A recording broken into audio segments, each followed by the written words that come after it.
My son Bear and I love to read together. And one of our favorite book series is by an author named Mo Willems, which features an elephant named Gerald and a pig named Piggy. And Gerald and Piggy are best friends, and they go on many adventures together. Adventures like sharing ice cream with one another, and playing catch with one another, and waiting on the sunset. But by far, my favorite book about Gerald and Piggy is a book called We Are in a Book. And the book begins like any other elephant and piggy adventure with two friends spending time together when suddenly Gerald seems to notice or look in the direction of what seems to be the reader, and he whispers to Piggy and says, "I think someone is looking at us." And so they both kind of investigate and move forward, and they decide, yes, someone is looking at us. It's the reader. "We are in a book," they exclaim. And then they proceed to play games with the reader by making the reader say silly words like banana over and over again, until they realize that the book will soon come to an end, and they along with it. So they devise a plan, and on the very last page of the book, they ask the reader to read the book again. And they live on. So this is one of my favorite books. And for the reader, it's startling and surprising and really funny to see these characters who we've become accustomed to through all of these other books suddenly become aware of the reader's presence and invite the reader into the story. When stories do this, it's called breaking the fourth wall. Have you ever heard that phrase, breaking the fourth wall? It's a literary tool that goes back as early as the 17th century in the Don Quixote stories. The idea of a fourth wall comes from stage plays, where there's three literal walls or curtains and an invisible wall separating the characters from the audience. So this invisible fourth wall allows the audience to watch the story of the characters unfold without actually getting involved, so that they can stay anonymous. As one scholar put it, it allows the characters to be alone in public. And we can see into their personal lives without actually participating.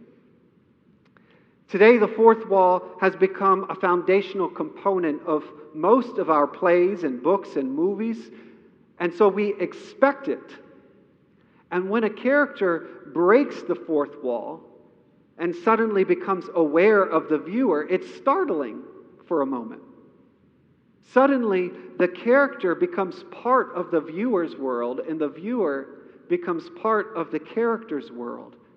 And the boundaries of space and time, and even fiction and nonfiction, collapse so that they have a shared moment of existence. Well, I think that something very similar is happening in our gospel reading today.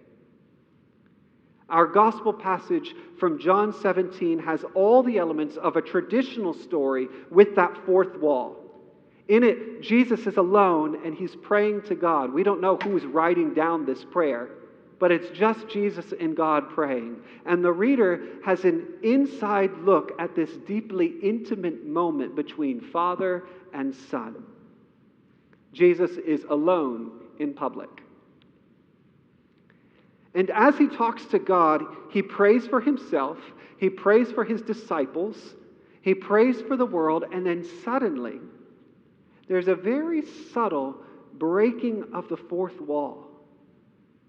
And Jesus prays for all those who will come to believe in him, all those who will come to believe in him, which is us. We, right here today, sitting in these pews, listening to Jesus pray, are those who have come to believe in him, along with all the generations of Christians through the centuries that have come before. In this story, Jesus seems to be aware of us, seems to be aware of our presence, even before the crucifixion, even before the resurrection, even before the disciples go out into all the world. Jesus breaks the fourth wall so that we have a shared moment of existence with him. His world becomes our world, and our world becomes his world. And isn't that kind of typical of Jesus? Because throughout his whole earthly ministry, Jesus' mission has been to break down walls between people. All throughout the Gospels, story after story tell of Jesus breaking down walls between Jews and Samaritans, between zealots and Romans, between rich and poor, men and women, children and adults, sick and healthy, sinners and righteous, story after story. And so in some ways it's only natural, isn't it, for Jesus in this prayer to also break down the walls of space and time to bring us in this moment together with Jesus in that moment, to share in his story. Jesus is in the business of breaking down walls. Everybody always asks me what happens if my iPad goes dark. And we're finding out right now. So Jesus is in the business of breaking down walls. It's what he does. And in this prayer, he's inviting us into that mission as well. He's inviting us to the business of breaking down walls. And so he prays that they may be one as we are one, I and them and you and me, that they may be completely one, so that the world may know that you have sent me and have loved them. Jesus is praying for unity and the breaking down of the walls of all division. Jesus is praying to break down walls. And that's a prayer that we could use today, isn't it? It's been a really tough week. It's been a tough week as the nation has witnessed unimaginable pain and loss.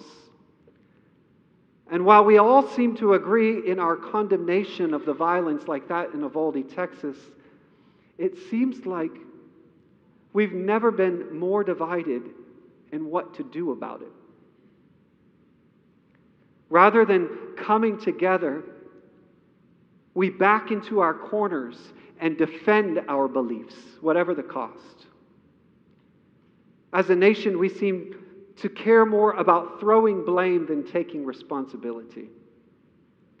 We care more about taking sides than working together.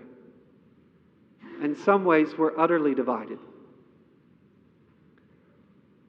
And so when Jesus breaks the fourth wall and comes into our world praying for unity, it's this world for which he's praying. It's this divided world for which he prays for us to be witnesses.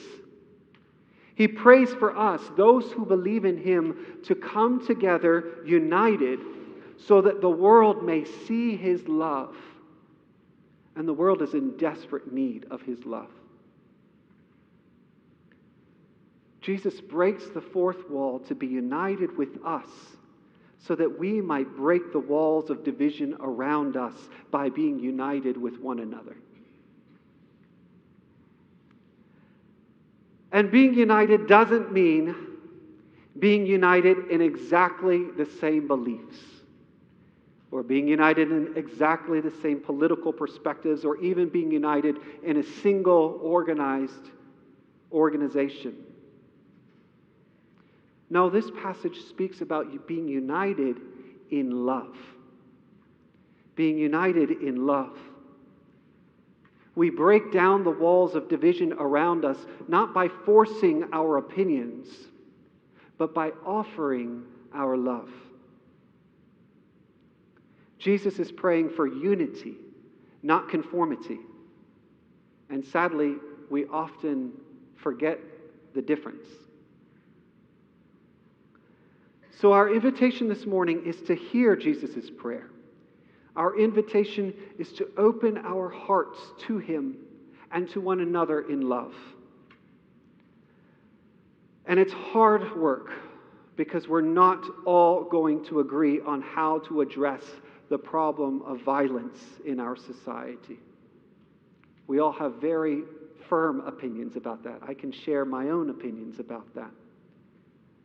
But as Christians, we must be committed to dialogue with one another in love. So what does a conversation about gun regulation and gun safety, what does it look like when its starting place is love? What does a conversation about mental health look like when its starting place is love? What does a conversation about school safety and school security look like when its starting place is love? These are all conversations that we have to have urgently. But what do they look like when the starting place is love? Because love is the answer to division. Love is the answer to violence.